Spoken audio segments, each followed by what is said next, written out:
Hey everyone, it's Chris and welcome back to The Ridge. Today, we're diving into what might be our most exciting garden update yet. From wild heirlooms and a super rare pumpkin that makes the best pie you've ever tasted, to a grape-covered shelter that's truly one of a kind, this mid-July tour is bursting with color, growth, and surprises you've probably never seen before.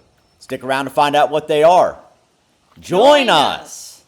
Sweet Maple Ridge Farms. Come on down, everybody. Go! Hey everyone, welcome back to the channel. Thanks for watching, liking, subscribing, and all that good stuff. And a big thanks to our junior, mid, and especially our OG Maplers who continue to help take our community to the next level. So guys, it's July 17th. I wanted to give you all an update on our garden for those of you that subscribe to our channel for that content. So guys, I just wanted to take you around here and just show you a couple things. We have these beautiful sunflowers that we planted from seed here. They just have really turned out beautiful. We have given them obviously some fertilizer and stuff like that, and they look great. We have an Isis candy cherry tomato down here. Looks like we might be getting our first tomato of the season off of him. So that's great. That's Isis candy cherry. Now check out this blackberry bush. This is an Ouachita. We got this from Stark Brothers a couple years back. And look how many berries there are on this thing. There's just berries. As the millennial gardener would say, berries as far as the eye can see. Let me know down in the comments down if y'all watch him. But yeah, Ouachita, an amazing producer. We're very, very happy. I just gotta try one. I can't walk past this thing.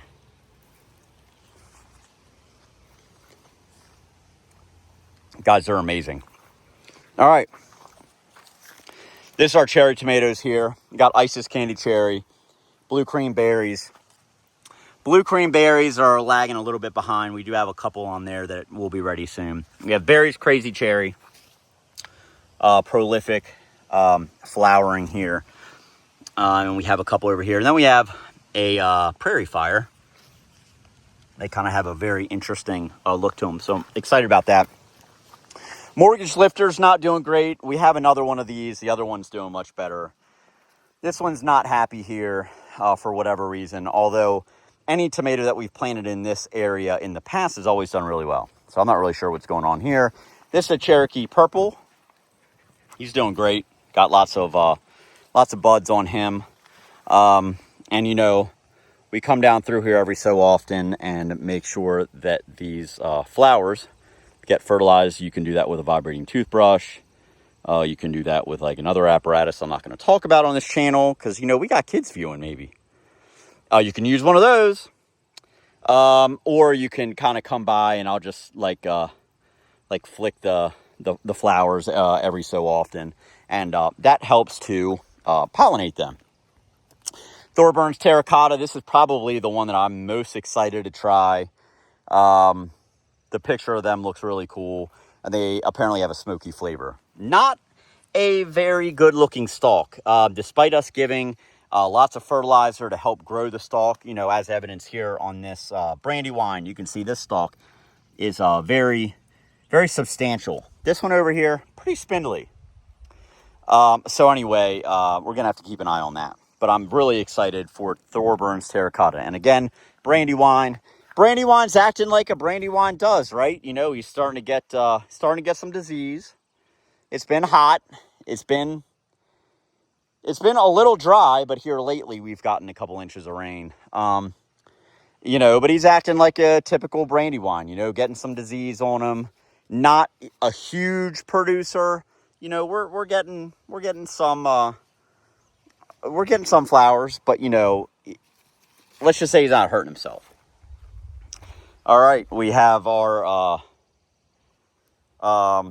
asparagus that we planted this year. This is our first year, so we're letting it fern out. We have some Bluecrop, might be Jersey. I'm not sure. It's one of the two, either Bluecrop or Jersey blueberries. They are ripening up here, so we're really looking forward to that. I love blueberries. There's some people that don't like blueberries. I just don't understand that. But I like blueberries, so I'm looking forward to that. It's been a long time for them ripening, though. Unknown tomato that just came up. A blueberry plant that's not with us anymore. Moving on down here, we got plenty of onions here. And we have a garlic video from where we picked the garlic that was here. We'll put that right there once it's done. It's not done yet. Coming down here, we got a Berkeley Tie Dye. This is a pink version. Kind of's got like a little stripe looking pattern going on. Really excited. Comes highly recommended. Both the Berkeley Tie Dye Pink and the Berkeley Tie Dye Green. This is a Rose to Burn. This is apparently the European version of the Brandy Wine. I love Brandy Wine, so I'm really excited to try that one. This is a Berkeley Tie Dye Green. This one's doing pretty good. Again, tall. It's your typical heirloom tomato, you know, so it's starting to get its disease. This is a Granny Cantrell. Granny is doing great. Granny is doing really, really great here. So looking forward to that. We have some jalapeños and some sweet peppers. And then coming on down here, guys, we got another Berkeley Tie Dye Green. Again, this one is not hurting itself either. Some decent sized blooms, a decent number of blooms rather. We have a couple tomatoes on here. Nothing to write home about. They're going to be fine. We'll get some tomatoes out of it, but it's not killing itself. Marketmore 70 something, I forget what they're called. Cucumbers here. So they had a slow start, a very slow start, but we will be getting cucumbers here before long, so that's exciting. All right, this is our traditional tomato bed here. We have 1, 2, 3 Wisconsin 55s. These Wisconsin 55s I'm excited to try. They came highly recommended from one of our YouTube subscribers. Thank you to Northern Views, my friend. We have a Woolly Kate Yellow here. Super excited to try this one. Probably the most unique looking tomato plant in the entire garden. It's covered in fur. That's very interesting.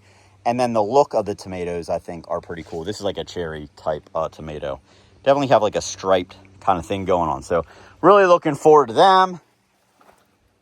Not proud of my my work up here.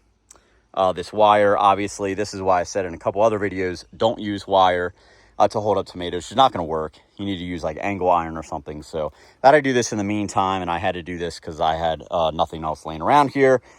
There's a Granny Cantrell looking pretty good.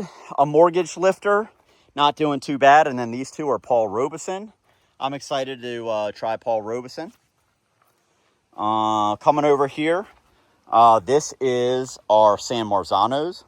They're very prolific. Tons and tons and tons of San Marzanos everywhere. They're looking really, really good, except they are, you know, starting to get a little bit of disease, but huge clusters of fruit. Mrs. Sweet Maple Ridge loves to make spaghetti sauce, pizza sauce.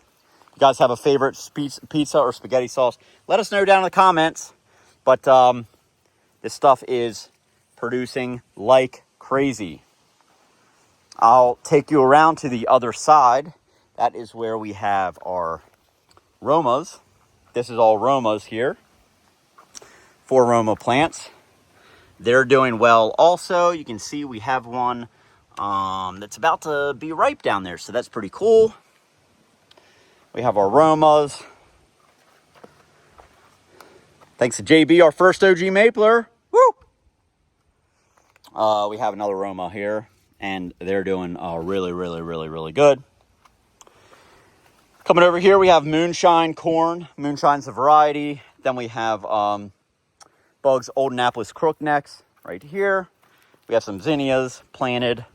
I don't know what these tomatoes are, but we're going to find out soon. They look sort of like a Roma. This one might be a Roma too. And then I'm not sure what this one is, but we're going to find out. These were just extra I had planted, and you know, of course, the label fell off. Zinnias planted here. We have Brussels sprouts. And then we have some black beans like you get at the grocery store in a can. Black beans. Some kidney beans here. And then we have some string beans. I think these are Blue Lake. And then we have some potatoes here. And we just set up our watering system. We've got it pretty much fully set up now. So it's good to go. And then, of course, we do have our sunflowers here. The last thing I want to take you guys to show you here in our garden is the grapevines. Now, the grapevines are going crazy. There are grapes. There are grapes everywhere. So I'll take you guys around here. There's Cannabis. There's Concord. There's Frontenac. And then we have one more. I don't know what it is. I don't know what this one is. I don't know what this one is. But the one over here is Frontenac. They're like the really, really small ones. But anyway, guys, I wanted to point out how cool this little shelter is going to be when we walk in here. We put this up because Miss Sweet Maple Ridge and I walk, and we sit down in here sometimes, and the sun would still just beat down on us. So we put this in here to kind of give us some shade, and boy, is it working. And there are just tons and tons of grapes in through here. It's going to be really cool to come in here and pick them. But we just love this shelter that we put up. We like to buy decorations for the garden. You know, like this one. Anyway. So this is what we got here growing on in July 17th. So anyway, guys, that's it. That's the video. If you want to be an OG Mapler, like those amazing folks listed right here, and continue learning how to rely less and create more from high atop the Allegheny Plateau, please like and subscribe. And guys, we'll see you next time out on the ridge. All right, guys, and I just want to say thank you to JB. He's our first ever OG Mapler. JB, thank you so much for all you're doing to support our community and our movement, what we're trying to do out here. We'll see you guys out on the ridge.